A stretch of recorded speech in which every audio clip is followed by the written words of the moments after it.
Hello everybody, this is Fernando for the latest Aliens and UFOs video. I thought I would start the series a little earlier today, or this week, based on your suggestions. Some really good suggestions, so I can't wait to go ahead and make some of the rest of the videos here throughout the week. This one I have not heard of before. Again, that's the whole point of the series, is to introduce some of the most fascinating, in this case, alien and UFO tales that have happened throughout the world over who knows how many years to the audience here. So this one, when I was reading the information, it was definitely a new perspective when it comes to your classic alien and UFO encounter. So quite fascinating stuff, so I'm glad to be sharing it with everyone here.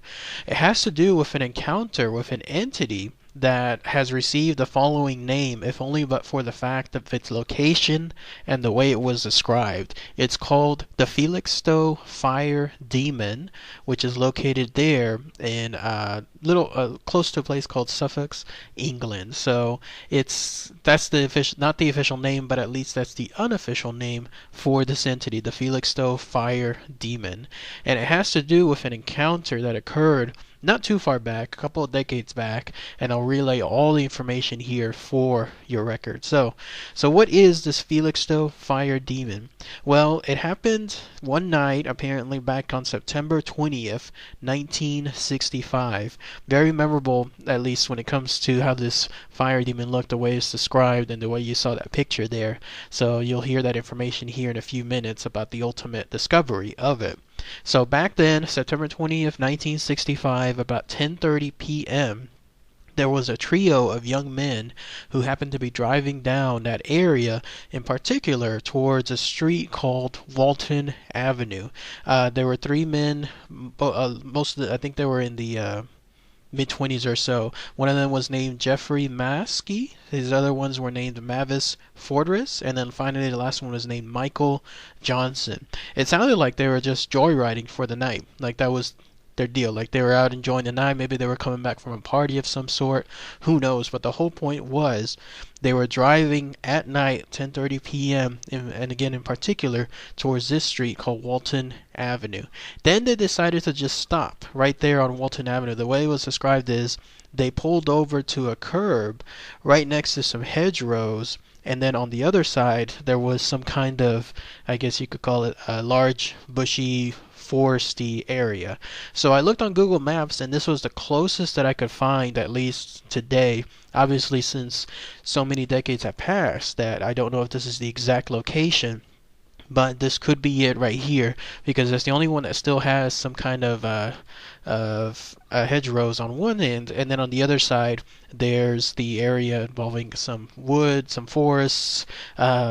So if this is truly the area, then I found that it's not too much when it comes to Walton Avenue. It's a small stretch. It seemed like it was less than a quarter of a mile long or half a mile long. So this was the only area I could find. So let's just use this for this basis at least. So when they pulled over, they just decided to just chat. I don't know exactly why they pulled over. Maybe they wanted to prolong, I guess, the activity that night and not go home. And the idea was that they were just going to pull over and then just chat for a while, and maybe then afterwards go home.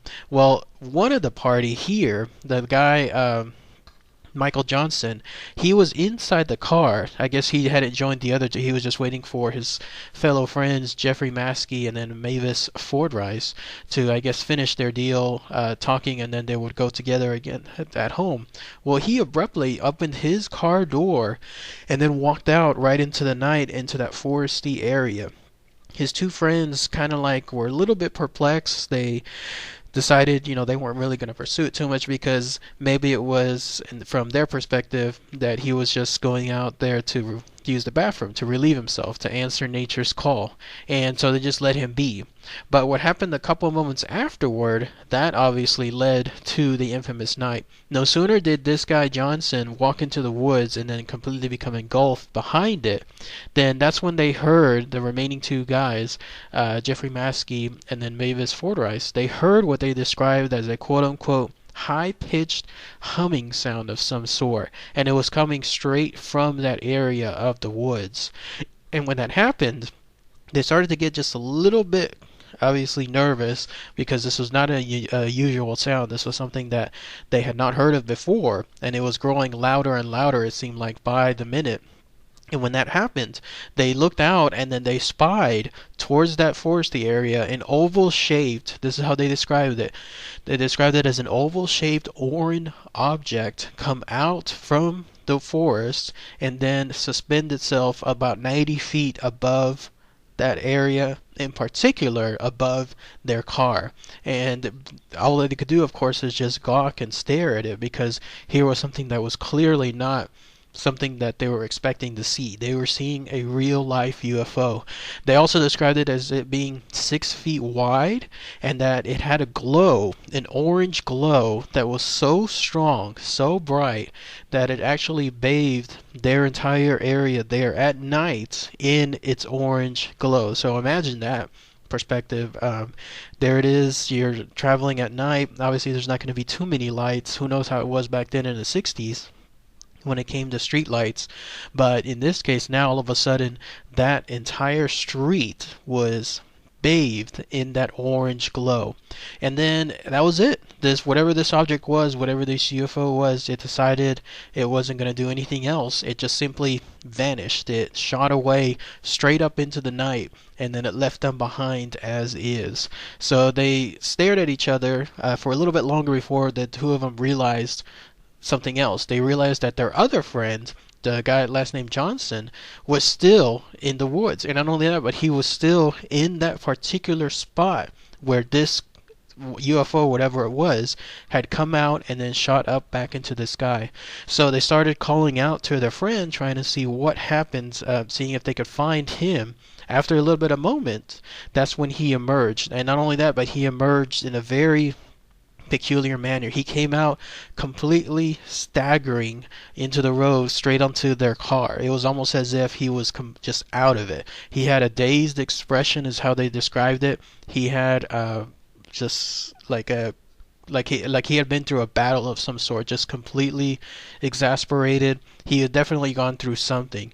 But before they could ask him what had happened to him, especially with regards to that UFO being there, that's when he just passed out. He collapsed right there, and they could not get him awake, no matter how much they tried in terms of what was going on.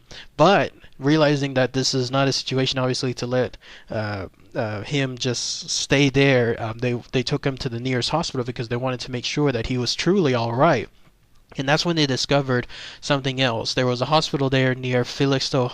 Don't know exactly the name of it, but when they brought him there, he actually did regain consciousness, but still, he was suffering from something else. Apparently, he could not remember what had happened, and then on top of that, he could not recognize them, even though they were clearly his friends from before. To him, they were total strangers at that point. But that's when they discovered yet another thing. One of the doctors there took a closer examination of that guy Johnson, and then that's when he saw that there was something strange. There was these unusual burn marks on the back of his neck. Now, think about that for a minute, because I'll describe probably what happened during that period. But there was those burn marks on the back of his neck, and then there was also some kind of contusion above his right ear. And the way that the doctor described it, why he was acting the way he was, is apparently he had suffered some kind of serious shock. So besides the physical burn, at least from a mental standpoint, something that he saw, something that he went through, gave him a absolutely serious shock, and so that's why he was acting the way he was. So they kept him there for a little while, and he was able to recover altogether. Like, he was able to just completely go back to normal, I guess, if that's the closest you could call it. And when that happened, he explained what occurred. So this is everything that he describes. He says that when he went from the car into the dark forest, and his friends again were thinking that it was because he needed to go relieve himself, he actually said that no, he was compelled to go there. The way he described it, there was some unknown force that was calling to him from the woods. It wasn't a physical call, or otherwise those two other friends would have clearly heard that call as well. No, instead it must have been some kind of like mental call, or some kind of telepathic call of some sort. Who knows? But he heard it, and it completely compelled him to go into the woods. And when he did that, he just couldn't stop himself. He was forced to walk into that forest. He didn't know how long he went, because a lot of this stuff apparently was still kind of blurry in his mind. He didn't recall too much. of what occurred. So as far as him trying to find the exact spot of where he went to, no luck. But the way he described it is eventually he stopped at one point in the dark forest, and then that's when something emerged, and this is what he described it as, and this is what's known as the Felixstowe Fire Demon. There was this creature of some sort that looked like it was engulfed completely in orange flames. It was like, think of, like, let's say the Human Torch from the Fantastic Four, but think of it like obviously from an otherworldly perspective. In this case, a gray alien, but completely engulfed in orange flames. That's why I said earlier this is a whole new perspective when it comes to an alien and UFO encounter, because I've never heard of this instance, if anything like that, involving an alien or a gray having had this characteristic of orange flames. If anyone else has in another situation, please post those comments below. It'd be great to hear, but this is the first time I've heard of something like that. He was so shocked by what he was seeing, whatever this thing was. It wasn't harming him, at least at that point. It was just the shock of it was so much that he completely blacked out. That's when he said he had no memories of stumbling back through the forest, back into the car, and then stumbling right upon them. And then pretty much up until the next morning when he woke up from the inside of the hospital, all of that is just gone. So why he got the burn, there's what I think. Whatever this thing was, it did something to him, maybe, I guess, when he was fleeing, because again, he doesn't recall fleeing, but obviously he was at a position where he was coming back from the forest, and so whenever that happened, then this thing must have shot out some of its orange flames, and that's where he got that burn. Because the idea is, if it struck the back of his neck, the only position he would be is if he was running away from this creature. So this thing, whatever it was, it probably didn't mean to harm him from the beginning, but after the fact, when he was running away, that's a whole different story.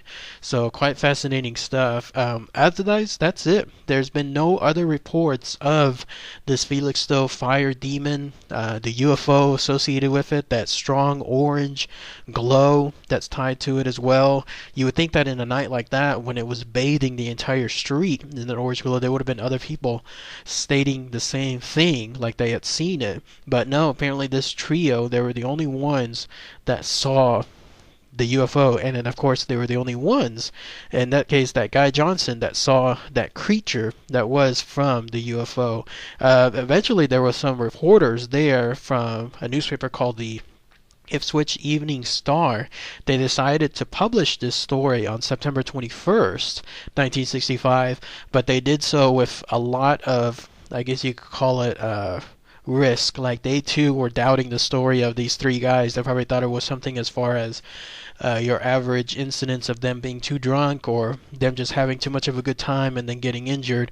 So they did this, they published it, but they did this without much fanfare. But to this day, these guys, I don't know if any of them are still alive at this point, or what their circumstances are now, but at least up until that point, they stuck to the story that there was something weird, in this case what became the unofficial name, a fire demon of some sort, that came out of that UFO to meet that guy Johnson, and then if you go from that perspective, attack him afterward, and then the friends seeing that orange glow UFO as well. So if anyone has any more information about this strange encounter, the only time it's ever happened, nothing since 1965, but if anyone has any more information that I missed, it'd be absolutely great to hear. Has anyone been to that area too? It's great to be able to look on Google Maps just to try to find that location. That's what makes it so wonderful, because you can go and try to see history in the making, at least when it comes to bringing it up on maps and trying to guess like where it occurred. And if that was truly the location, then back then it would have been a very, very remote area too. So, all right, everybody. Thanks again as always. Take care.